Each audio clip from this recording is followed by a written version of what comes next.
तो जो है राहुल जी सुबह में किसानों से इंटरेक्ट किए, किसानों से बातचीत की, किसानों की समस्याओं को सुना। और ठीक जब हम हमारी यात्रा किसानों से बातचीत कर रही थी, राहुल जी किसानों से बात कर रहे थे, उसी वक्त इस देश के दूसरे हिस्से में किसानों के ऊपर आंसू गैस के गोले चलाए जा रहे हैं, सड़कों पर दीवार खड़े किए जा रहे हैं। अगर इस सरकार का बस चलता तो शायद चीन की दीवार सड़क पे ला करके बना देते। किसान फसल बोते हैं, धान खेत में लगाते हैं, सरकार उनके खिलाफ कीलें लगा रही हैं सड़कों पर। और हम सरकार से बस यही कहना चाहते हैं, साहब ऑलरेडी किसान के आंसू निकल रहे हैं, अलग से आंसू गैस का गोला मारने की जरूरत नहीं है उनके ऊपर। उनका आंसू जो है कोई पोंछने वाला नहीं है। और इस देश में जो अन्नदाता हैं, अन्नदाता अपनी परेशानियों को लेकर के वर्षों से संघर्ष कर रहे हैं। एक सीधा सा सवाल है कि आप एक कानून लेकर के आए, 3 कानून लेकर के आए, लोकसभा से, राज्यसभा से उसको पास कराया, और फिर सरकार उस कानून को वापस ली। और उस कानून को वापस कराने के लिए किसानों ने आंदोलन किया, 750 से ज़्यादा किसानों की शहादत हुई। और प्रधानमंत्री जी ने कहा कि हम किसान को नहीं समझा पाए। भैया, ऐसा कौन सी भलाई आप करना चाहते हैं जो किसान नहीं चाहते हैं? आप जबरदस्ती जो है उनकी भलाई करना चाहते हैं। तो जब नेगोशिएशन हुआ, बातचीत हुई, तो किसानों ने कहा कि आप हमको एमएसपी की गारंटी कीजिए। और उस नेगोशिएशन के बाद, सरकार के आश्वासन के बाद, बातचीत के बाद, किसान आंदोलन वापस लिए और इस उम्मीद में थे कि एमएसपी की गारंटी होगी, एमएसपी को कानूनी दर्जा मिलेगा और नए फसलों की भी, जहां पर एमएसपी से खरीद होती है, वहां अन्य फसलों को भी एमएसपी के तहत लाया जाएगा। इस सवाल पे किसान आंदोलन कर रहे हैं।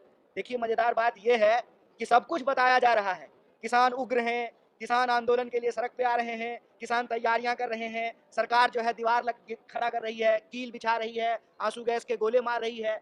मुद्दा नहीं बताया जा रहा है कि आखिर किसान अपनी खेती बाड़ी छोड़ करके इस वक्त जब यह सरकार जाने वाली है, ये किसान क्यों आ रहे हैं सड़क पे? क्योंकि उनसे वादा खिलाफी किया गया है, उनको झूठ बोला गया है।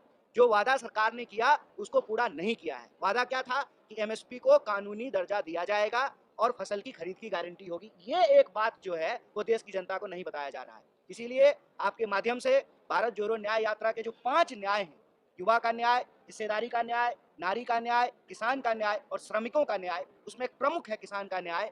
हम किसान की इस मांग के साथ खड़े हैं और आपको ये बताना चाहते हैं कि अगर इस देश में 14.5 लाख करोड़, याद रखिएगा, 14.5 लाख करोड़ चंदादाताओं का कर्जा माफ किया जा सकता है, तो अन्नदाताओं का भी कर्जा माफ करना पड़ेगा। अगर आप बड़े धन्ना सेठों को, अपने मित्रों का कर्जा माफ कर सकते हैं, तो आपको किसान पुत्रों का भी कर्जा माफ करना पड़ेगा, क्योंकि अन्नदाताओं के बिना कोई देश नहीं चलता है।